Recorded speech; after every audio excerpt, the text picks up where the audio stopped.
here with Rob Trump. He's a mortgage professional with about a decade's worth of professional expertise, and we're going to talk about lending from the USDA, right?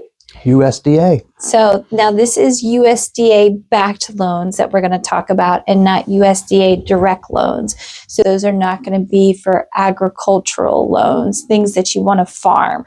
So that's the biggest divide between the two.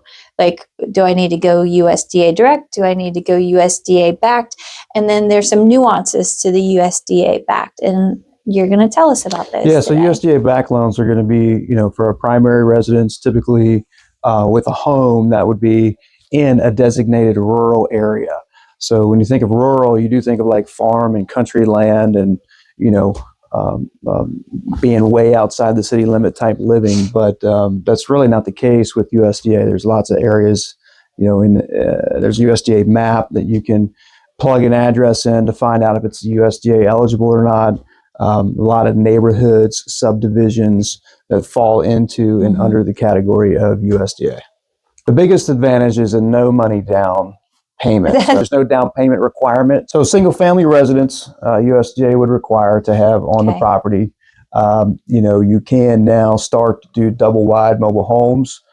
They are coming back into the USDA fold, which makes sense. But previously, 12 years was kind of the limit, but now it's going to be 20 years old. That's significant. Yeah, so really opens up the opportunity. 2025, so 2005 or newer, that would be eligible today. So you're not going to be able to farm the land with USDA back loans. So if there's a farm, if there's any signs of a farm like a silo or a livestock existence or crop of any kind, and it appears to be a working farm, then they will probably shut that down. What if it is a homestead? So I'm not farming for anybody else but my family. That should be okay. So I might have some chickens. I have a garden, things like that. I'm not selling it commercially. Okay. I'm only providing it for my family. That should be fine if you're only doing it for your family. What they're going to look at is your tax returns. USDA, which is a Schedule F. USDA is 100% financing for